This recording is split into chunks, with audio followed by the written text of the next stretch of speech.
Le sujet de l'inclusion sociale n'est pas seulement un sujet important pour l'Université de Strasbourg, il est globalement pour l'ensemble des établissements d'enseignement supérieur. Et il est à mon sens pour plusieurs raisons. La première d'entre elles, c'est que nous avons connu dans les dernières décennies une massification importante, c'est-à-dire une arrivée beaucoup plus importante d'étudiants dans l'enseignement supérieur et que ces étudiants étaient originaires de milieux très divers. Donc, ce qui fait que nous avons, d'un point de vue social, des communautés étudiantes qui sont beaucoup plus variées que ce que nous avions il y a quelques années. La deuxième raison, c'est que l'internationalisation aussi des communautés étudiantes s'est produite, notamment avec l'arrivée des programmes d'échange européens, mais aussi d'une internationalisation générale de la société et d'une ouverture d'un certain nombre de frontières, que ce soit à l'intérieur de l'Europe ou que ce soit au niveau mondial, même si entre-temps d'autres se referment aussi.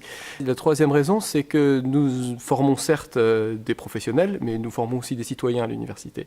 Et donc, si nous voulons former de bons citoyens, nous devons déjà leur apprendre au sein de la communauté universitaire à vivre ensemble des riches et des pauvres, à vivre ensemble des Français et des étrangers. Et qu'au-delà de ça, j'allais dire, et ça c'est peut-être un peu plus propre à l'Université de Strasbourg, nous nous appelons Université de Strasbourg. C'est pas un hasard, c'est que nous voulons entretenir un lien très fort avec la ville et au-delà de la ville aussi avec l'agglomération et les régions rurales qui l'entourent.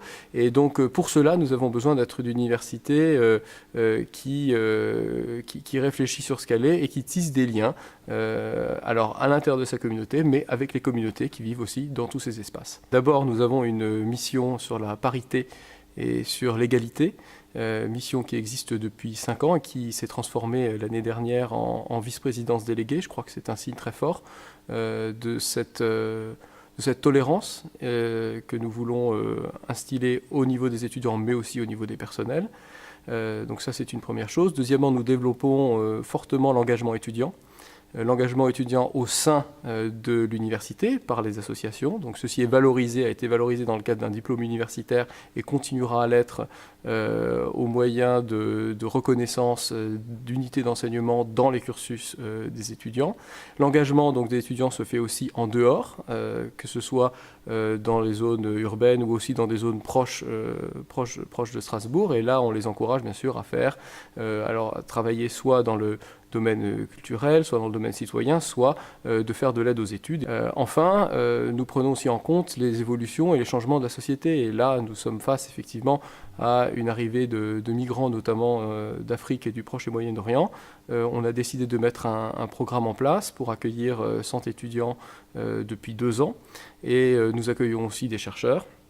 Tradition que nous avons, qui existait déjà avant la dernière vague de migrants. Enfin, je dirais, nous tissons aussi les liens avec le reste de la ville en nous positionnant aussi comme un acteur culturel de la ville, acteur culturel qui a pour vocation de diffuser le savoir à l'ensemble des populations. Donc nous menons des actions de culture scientifique en direction des élèves des classes du primaire et du secondaire, mais nous menons aussi un certain nombre d'actions, des conférences, des débats et des expositions dans le cadre de nos musées, de notre jardin botanique, de notre planétarium, en direction d'un public plus large, que ce soit un public de jeunes adultes ou d'adultes moins jeunes.